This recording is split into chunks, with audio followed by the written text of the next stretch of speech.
Two people arguing, bickering, fighting. What is wrong with their lives? Why are they having such a difficult time with each other? There are many problems which people face in the job of living together.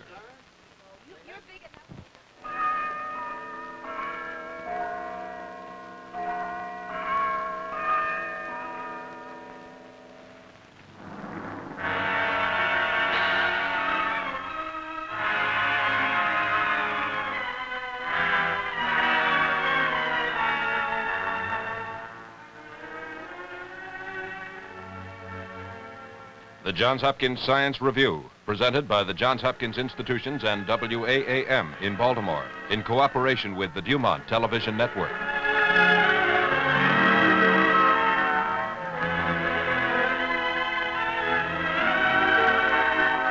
This is Johns Hopkins in Baltimore, famed for 78 years for its contributions to science and the humanities.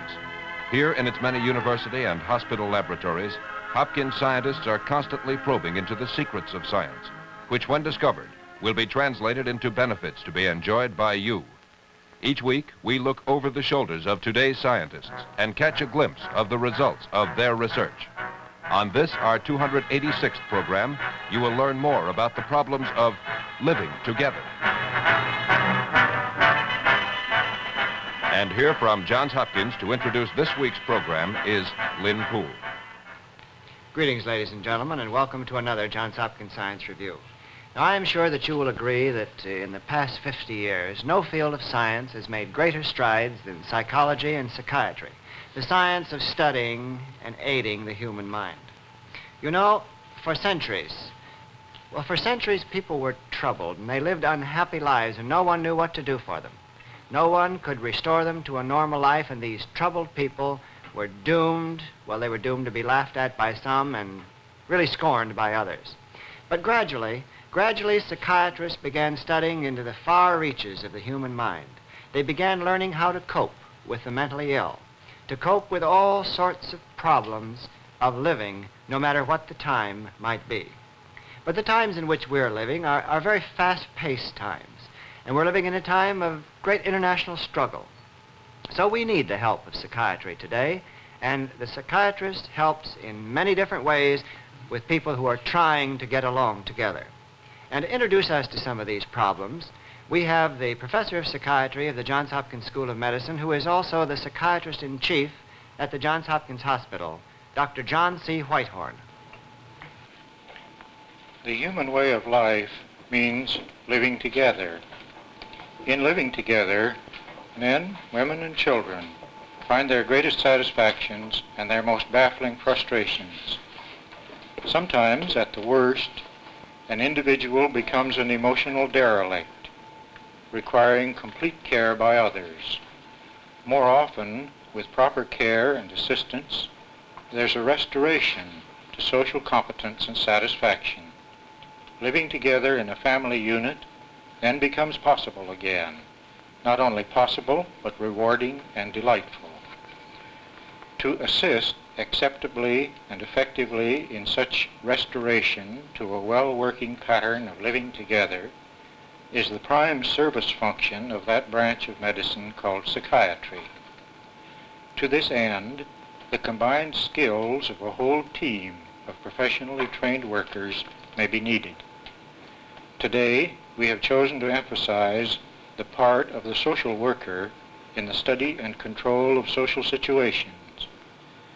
Theory as well as skill is needed, and to this end, some of us are particularly concerned to establish a correct scientific understanding of the subtle forces and motives in this complex field, upon which effective treatment and prevention can be based. A psychiatric clinic is in this sense a great laboratory of human nature. From a close study of these experiences, we work toward a comprehension and a more effective control of morbid trends and a better use of the constructive potentialities which exist in every human life. Now, from extensive and actual notes of such experiences, we have selected and will present some illuminating examples of the problems that people have in living together.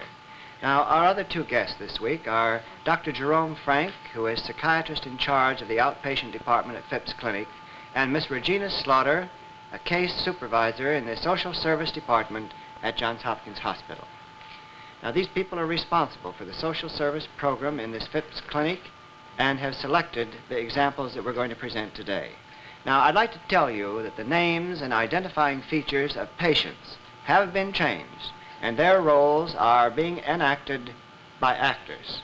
Now, in our first scene, Dr. Frank is talking with Miss Slaughter and a patient. Now, we're going to call this patient Mr. Mitchell. How are you, Dr. Frank? Miss Slaughter, I'd like you to meet Mr. Mitchell, with whom we've been working the past month. How do you do? Won't you sit down? Thank you, Doctor. Well, after we talked last week, Doctor, I brought up the subject with my wife, and she's very anxious to talk to somebody, but the home problem is this. With the children, she can't get away. Of course, I'm working now, and our oldest daughter, Judy, is in school. Well, Dr. Frank's been telling me a little bit about your situation, and if your wife can't come in, I'll be glad to call her, and I can visit her at home if she isn't able to come in here. That'll be fine.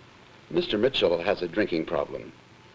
A month ago, his 16-year-old daughter ran away from home, and he went on a spree, which was the reason for our seeing him. He tells me that he is not allowed to be the boss in his own home, and this, I think, is a great part of his trouble. They live with his mother-in-law, who runs things with an iron hand. In a showdown, his wife always turns to her mother instead of to him. In his exasperation, he takes to drink, and this gives his wife all the more reason for feeling that she can't rely on him.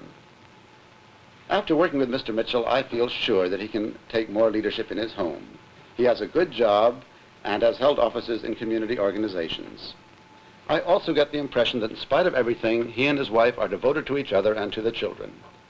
If we can help Mrs. Mitchell to put more confidence in her husband, this should do a lot for his self-respect and would, I think, help him to cut down on his drinking. You know, this thing doesn't work like anything else in this house. You were saying, Mr. Mitchell? It ought to be easy for anybody to see that the big problem in this house is my mother-in-law. We've been putting up with that busybody for years. But please don't get me wrong. She'd do anything for you. She loves the kids, loves them too much, a little more than they can take. Sometimes I feel pretty sorry for her. Well, Joe is right. Mom needs more things to take up her time. You see, I'm the youngest, and we've lived with Mom ever since we were married. I never could make up my mind without somebody telling me what to do. I guess My wife's a wonderful woman, one of the best mothers I've ever heard of. But she will not come to a decision herself. When she wants advice, run to Granny. Ask me, never. I don't have to go to Mom. She's always there with free advice, telling the kids and me and even Joe how to breathe. Well, Mother works for a lawyer, and she acts as if she is one. You know what we call her around here? Mrs. District Attorney. She is bossy now, but she's always given us a home. She's helped with the kids, too.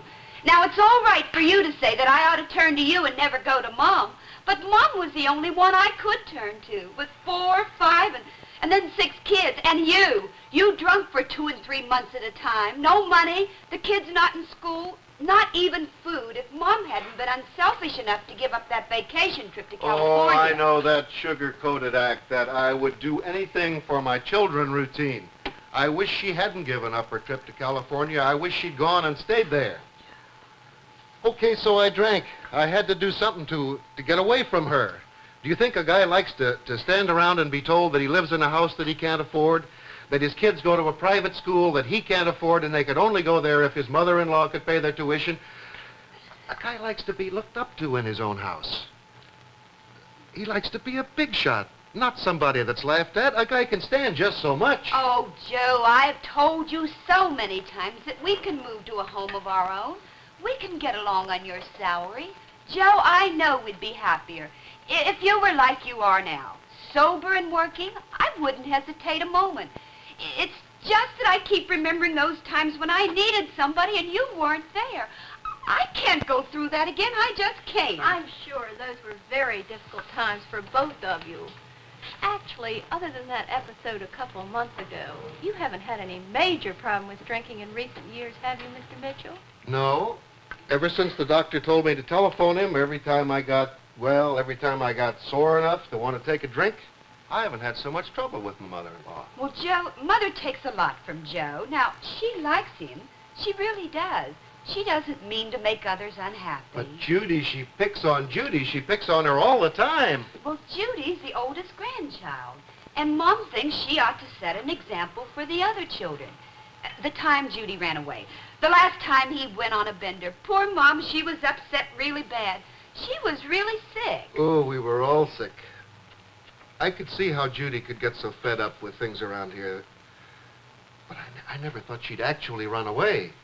But when I do think of it, I think I can understand why she did. Do you both feel that Judy's unhappiness and her running away was in part due to the fact that the child had so many people telling her what to do, so much bickering going on here at home? Yes, and Dr. Frank told Joe that we will have to make my mother understand that it is Joe and I who are to make the decisions concerning our lives and our children. I understand from the doctor that you feel this is going to be a rather major task, and you and I may have to talk about ways we can help your mother understand this. Lady, if you can make her understand that, you're really doing something. I don't see how we can handle Mom any differently. How can you help me? Well, you both seem to agree that you have a problem, and you both want to do something about it. That in itself's a very good start. I think we can go on with this later. When I come out next Tuesday, I wonder, Ms. Mitchell, if you could think a little bit about what problems do come up during the week and... Miss Slaughter has been seeing Mrs. Mitchell once a week and has been conferring regularly with Dr. Frank. The family readjustment has not been easy for anyone, especially for Mrs. Mitchell, whose loyalties are divided. But slow progress is being made and can be expected to continue. In the meanwhile, Mr. Mitchell is not drinking. Miss Slaughter is again having her weekly interview with Mrs. Mitchell. Mom's standing up to Joe all right. And honestly, I haven't opened my mouth. Oh, it's terrible. They were actually screaming at each other at the dinner table last night. I got so nervous, I couldn't eat. Now, look, you won't agree with me, but it was a lot easier when I kept peace between them. I'm sure this is a very hard time for you. I know that. I can understand that the old way was a lot easier on you. A lot easier on me? What good does it do for everybody to be mad all the time? Joe screams at Mom. She screams at him. Huh. He's still scared of her. Let me tell you, after all that screaming last night, he just sat there like a whipped pup with his head hanging. Your mother seems to terrify most people, Miss Mitchell. Tell me, does your husband always act this way when he disagrees with others? Oh, no, Evans, no. That's what I can't understand. Everybody's always telling me what a wonderful guy Joe is. Sunday at the ball game, at least a dozen people came up just to speak to Joe. He does have a lot of friends, doesn't he? I remember you're telling me that a lot of the younger men at the office confide in him and have a lot of respect for his advice. You're right. Everybody always respects Joe. In fact, he has time for everybody but his own family. At the office, everybody thinks he's a big shot. He knows all the answers, gives advice. But at the house, he's just the opposite. He says I'm nagging him if I try to make him make the kids behave. He can't handle the situation, and if Mom isn't going to, somebody's got to take care of him. Your husband can't make the children behave, Miss Mitchell, or it's difficult for you to let him? Well, the children are always used to listening to my mother. What's the sense in giving him the responsibility if he can't handle it in the first place? Well, I realize that this doesn't make much sense to you now, but I do think it's important that we keep on talking about it. You see, I would like to know specifically what your husband does do when he tries to... We have chosen to concentrate on the problems of Mr. and Mrs. Mitchell, but we might equally well have focused on the mother-in-law. Her own security depends on her feeling necessary to the household. No doubt, as her daughter and son-in-law become more independent, her own adjustment problems will increase. We refer many older persons to social service, since their psychiatric conditions are often related to their difficulties in finding a suitable place in today's world. We have found that with a little guidance, skills they used earlier in life can often be revived and dormant interests reawakened. Their greater experience and more mature judgment can be turned to good advantage in helping them make the most of their assets. For example, Mrs. Brady, when she came to this clinic 3 months ago, was a widow who was quite depressed. Her husband's death some months previously had removed the chief focus of her life. Lonely and at loose ends, she became increasingly depressed and demoralized until finally her niece persuaded her to come to the clinic. When we saw her, she had lost interest in her personal appearance, was sleepless, eating poorly, indecisive, agitated, and tearful.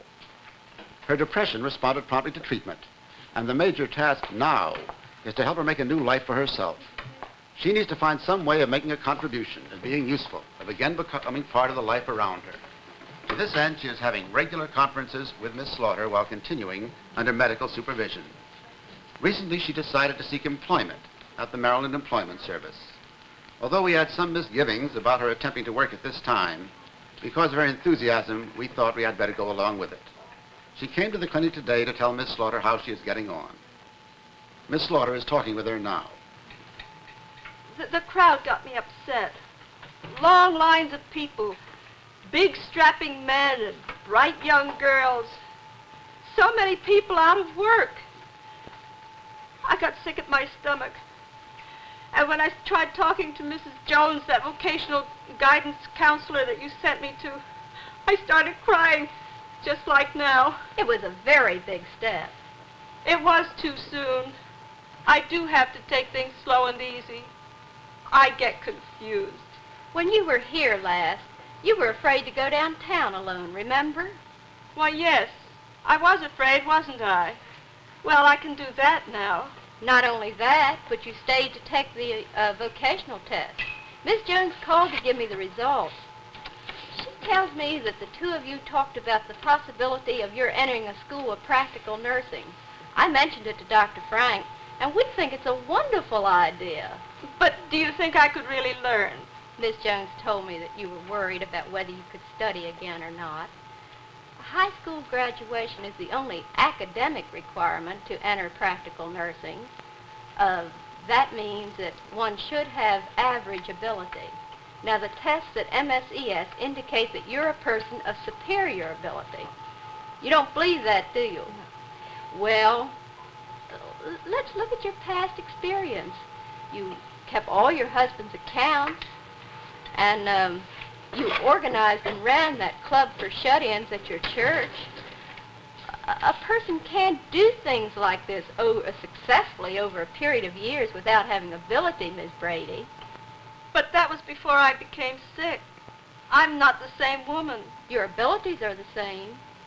You know, living in a new group of people and having the active life that you would have in training may be quite stimulating for you. I must stop thinking and living so much in the past. Dr. Frank said I should take up some new interests. Perhaps this is a way to start. I have a pamphlet here if you'd like to take it along. Yes. It's about the course out at City Hospital. It really looks quite interesting. You earn $20 a month spending money and you live in. This added to your insurance should make things fairly comfortable for you financially. That I could be completely on my own? That would mean so much to me. I hate to be a burden on my knees. I know. Mrs. Brady did complete her training at Baltimore City Hospital and is now employed as a licensed practical nurse. Her work with the sick gives her much satisfaction. Her depression is gone. As a useful senior citizen, she has regained her self-respect and has found something to give renewed meaning to her life. Just as older persons suffer because they have lost their social roles, young persons sometimes have difficulty because they have not yet found their proper role. Take Hank, for instance. Hank is an adolescent who worried us a good bit when we first saw him. He was referred to us by the court for evaluation. He was arrested after he had apparently tried to stab his father with a butcher knife. After we got to know him, we concluded that he was not really a bad boy, but rather an aggressive youngster with limited intelligence who was reacting to too much pressure from his school and home. His father kept insisting that he stay in school, even though he just wasn't smart enough to do his schoolwork. So he began to play hooky, which of course made more trouble for him. He finally reacted to the accumulated strain by throwing the tantrum in which he attacked his father. His father brought him to the clinic. Our major goal with Hank is to try to take the pressure off him and so give him a better chance to develop his potentialities. This required consultation with the courts, the school system, Hank's family, and with Hank himself. We hope to gain an understanding of his capabilities and help him to make better use of them. This is in large part a task for the Social Service Department. A member of our psychiatric social work staff is talking with Hank now. My old man's the guy the doctor should have seen, not me. He old boy's as touchy as an H-bomb. If you had to put up with him, you would have run that butcher knife right through him, not just teased him with it like I did. You bet he won't forget this last Labor Day in a hurry. That psycho doc, what's his name? Old Speck says you're going to make it honky-dory between me and my pa. How are you going to do it, huh? I can see you're pretty angry with your father right now. Yakking, yakking, yakking. Always yakking. Why, he gives me a pain in the... Okay, Hank. What do you mean, yakking about little things? Well, mister, I got two problems, and both of them are getting on my nerves. Two problems? One's my old man, and the other's school. My old man thinks a guy won't amount to nothing unless he's got an education. Well, that ain't so. He never went to school past the 6th grade, and he's foreman of the train crew where he works. School.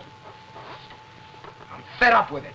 Stinking kids, nosy teachers, and that principal. Why, that old crab's got a reserved seat in his office, just for me. The counselors tell me you were doing all right in school a few months ago. Yeah, I was going good.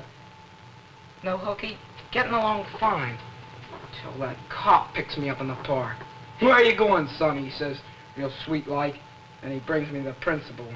The old goat makes me write, I shouldn't play hooky, 500 times. But I fooled him. I got 2 pencils and wrote double lines. Well, Hank, I guess in your opinion, school is a waste of time. What's school got to do with being a grease monkey like my Uncle Pete? That's what I want to do. But I got to go to school and learn bonjour, messieurs, and all that silly stuff. Hank, the doctor did tell you that he and your dad and I had a talk about how you feel about school. And you know, you can go to work if you want to. Oh, he was just putting on an act for the psycho doc. Wait until we get home. He and Ma will go on yakking about school. Well, I was telling your dad about Mrs. Green, the lady down at the Board of Education who helps kids get jobs. He thought it was a pretty good idea. Gee, that sounds swell. What's the gimmick, mister? There is no gimmick, Hank, but maybe you'll have to try it before you'll believe us. Maybe. I just can't believe my old man would let me quit school. Your dad says, and I'm pretty convinced he's for this, that if it's something you'll stick with, he's all for it. Gee. And as far as school is concerned, Hank, there are some courses in auto mechanic and body fender repair being offered at the vocational school that would help you with your job. You might like them. These are evening courses, and you'd have to go after work. That sounds good, but won't it cost money? No, it's free. For free? Are you kidding? No, I'm not kidding, Hank. It is free. But don't forget, you might be working 8 hours a day, and going to school evenings might be tough. Oh, just give me a chance. But say, what about that judge? After that 3rd degree with the psycho doc, I was sure he was going to send me up the river. Simmer down, Hank. The judge is all for this if you are. Nobody's going to put you away or anything like that. Hank got a work permit under the workers' guidance, enrolled in vocational school, and got a job in a garage as part of his training program. He responded better than we had dared to hope to a more understanding environment. Recently, he asked the worker to visit him at the garage. It was obvious that Hank wanted the worker to see for himself how well he was doing.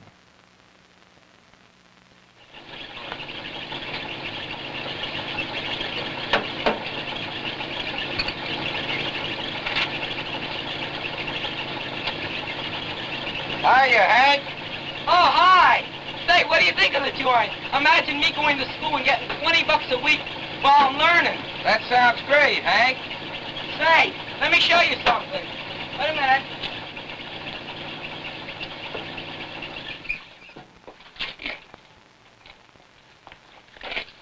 It's a drawing of what happens when the gasoline goes through the carburetor. Say, that's pretty good. It is simple when you see it like this, isn't it? Yeah, our teacher is head mechanic down at Central Motors. He says that my drawing's pretty good. You know, he's really hep on this stuff. Boy, oh boy, can he make a motor talk. I was, yesterday when he was showing us how the breaker points aren't fixed exactly right. Even a new engine can't work efficiently. I was telling my pop about it when I got home last night. I wish I could set the points on my car. Well, Pop said before long we might even be able to do a motor job on our Chevy. Sounds like you'll be showing your father a few tricks. Well, confidentially, he's learning. He ain't so set on that fancy learning no more. He's proud when the garage lets me do a grease job by myself. You know, my old man really isn't such a... Well, we ain't exactly kissing sweet. Yet we ain't yakking and fighting anymore. Of course, it's not always my old man that makes me blow my stack. Sometimes some big shot'll start throwing his weight around and... But don't worry, I don't hit anybody no more. Do you feel like it sometimes? I sure do. The other day, just before quitting time, this fancy Dan rides up in this caddy and starts demanding this and that. Honestly, I wanted to bust him one right. But I took a deep breath and it was real polite like. The boss saw it, came out and told me to get along to school. Hank, you did a swell job. Holding your temper back must have been pretty tough for you. Yeah, but I guess I'm learning all around, huh? With the help of the Social Service Department, Hank has found a new role in which he takes pride and which his father can accept. Well, even Hank has learned that living together brings its conflicts as well as its rewards. Now, you've seen this week 3 examples taken from 3 different periods of life. 3 different types of practical human problems with which the psychiatrist and the psychiatric social worker work and try to resolve. Now, these things are going on every day in many cities throughout the entire United States. We can be thankful for this, but we can also be thankful for one other thing, and that is that in this day and age, all of us can admit that problems of the mind, problems of living, are common and are not shameful. That when we have problems of our mind, we know where to go to the psychiatrist to help us. This is a tremendous step forward. And we hope that you've enjoyed these 3 examples, and we hope that you'll be with us next week. The Johns Hopkins Science Review is produced by Lynn Poole with Robert Fenwick and John Lockwood. The directors are Kennard Calfee and Herbert B. Cahan. Art direction by Barry Mansfield. Film supervision by Gordon Petty. Your narrator has been Joel Chaseman.